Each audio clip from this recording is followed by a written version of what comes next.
You remember these cards, right? The Pikachu, a Ninetales, a Mr. Mime, Bulbasaur, Charizard, all those really cool cards. This is a cool one of my favorite ones. For any 90s kid, collecting all 150 of these wasn't just a hobby, it was a mission. My mom was nice enough to keep this binder full of my Pokemon card collection since I was 7. So check some of these cards out. It's nice, all neat. Here's a Charizard, they're all labeled nicely, Venusaur, Blastoise, Mewtwo, whatever you have it, I had it. And this goes all the way back. Like I can't go through all of this, but here, check this out. If I go through it, there's a lot of cool goodies in there. Any 90s kid would have been enviable to have this. And I thank my mom because she kept all of this intact in this binder. You want to see more here? Look, there's a Moltres. Wow. Now, you weren't just trying to complete a binder. You're trying to capture a childhood fantasy. And you know what? Honestly, some of us still are. But here's the crazy part. It's been almost 25, 26 years since these Pokemon cards came out, and they're still popular. Not just with collectors, but with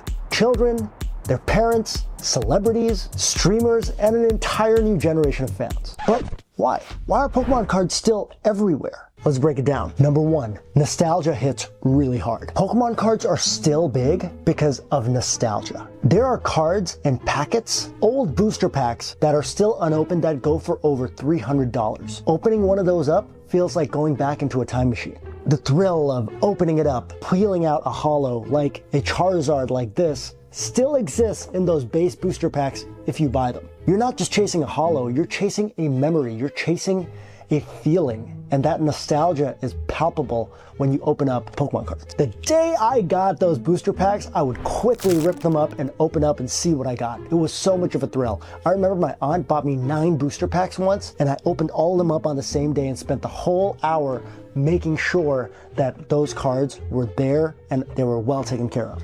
I remember very clearly, I actually, you know what?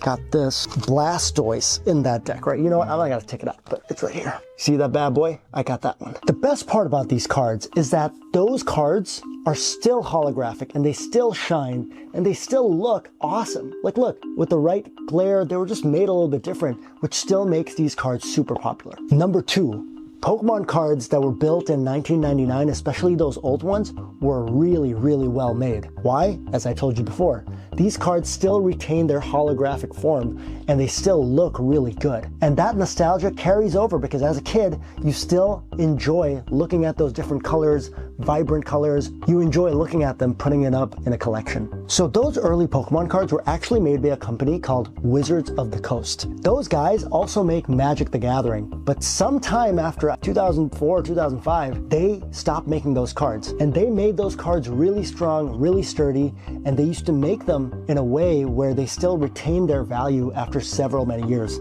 Even all of these cards that I have in this binder, they're still hard, they're sturdy, and I can pick them up, put them back, and still feel the same sort of like weight of the card. So when a card survives 25 years in a rusty old drawer, that's good craftsmanship. Number three, Pokemon cards took on a new life after the COVID-19 pandemic. During the COVID-19 pandemic, as people were like sitting in their houses, rummaging through old stuff, going online, they saw their 90s childhood come to life. People just had so much more time to look back at the stuff they enjoyed back in the past. Add to this, people like Logan Paul started buying these cards and celebrities started showing off their Pokemon cards, and all the more these cards increased in value. So the collector's resale value became super duper important as soon as the COVID-19 pandemic hit. After the pandemic, the cards have seen increase in value and people have started trading more and more. So the COVID-19 pandemic brought this phenomenon back 20 years after it happened. Number four, Pokemon cards got a huge boost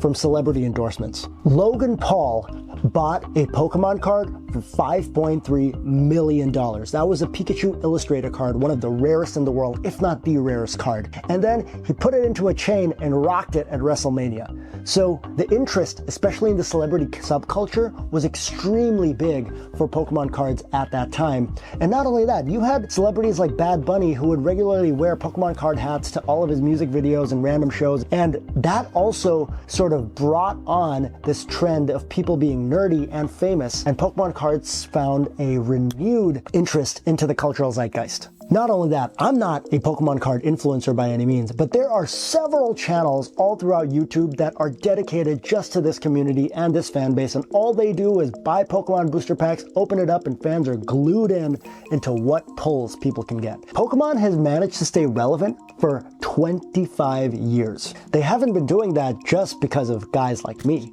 They've appealed to the younger generation in a totally different way, with new games, with new animes, with new TV shows, with new movies, but most importantly, they've expanded the Pokemon universe. When I was a kid, there were only 151 original Pokemon. Now there's over 1,000. The cards have equally also increased their type of artwork. They appeal to a younger generation, and this generation can still afford to buy very cheap Pokemon cards. So look at the artwork for the Charizard now versus what it was before. Less wordy, more artwork, still looks pretty cool. These cards have taken on a new importance to younger generations of fans. Add to that, the games have changed, the games have become bigger, the games look better now, they're not on the Game Boy Color. Pokemon has taken on a renewed independence and adoption from the younger generation. The cards themselves have also gone through a major transformation in how it's distributed and released. Pokemon card drops are more like shoe drops now. The makers constantly drop new artwork for the same types of Pokemon, and they release limited sets. And they also release collector-focused sets, where booster packs and decks take on renewed importance, and you're expected to buy them, hold them, and then sell them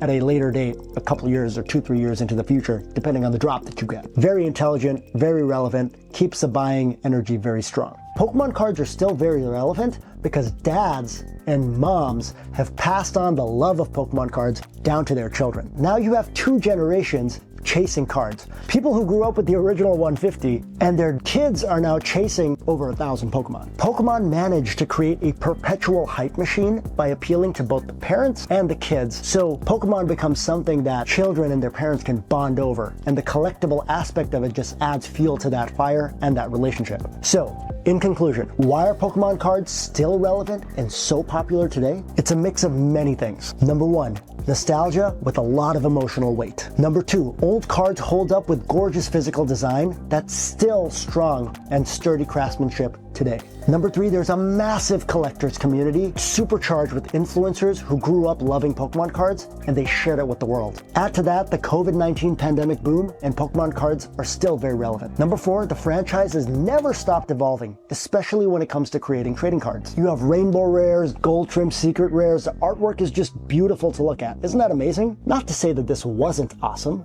but this is still really, really nice. And number five, the most important reason why Pokemon cards are still relevant today is that the fan base loves the IP, and the fan base has never let go. Pokemon is one of those brands that can genuinely say, we've been with you since kindergarten, and we've never stopped showing up. Whether you're holding that beat up Machamp from your binder, see, there's my beat up Machamp, or you're holding a PSA graded Charizard, you're part of something really special, and this community is a very strong one. You're part of the Pokemon multiverse, and it's never gonna slow down anytime soon. At least I don't think so. If you like this video, please give me a thumbs up, like, share, subscribe. I really had a great time making this video, and there's no exaggeration. Pokemon is here to stay, and I hope it continues to grow. If you like what you saw, give it a subscribe. Stay tuned for more interesting thoughts about the cultural zeitgeist and pop culture and everything related to that.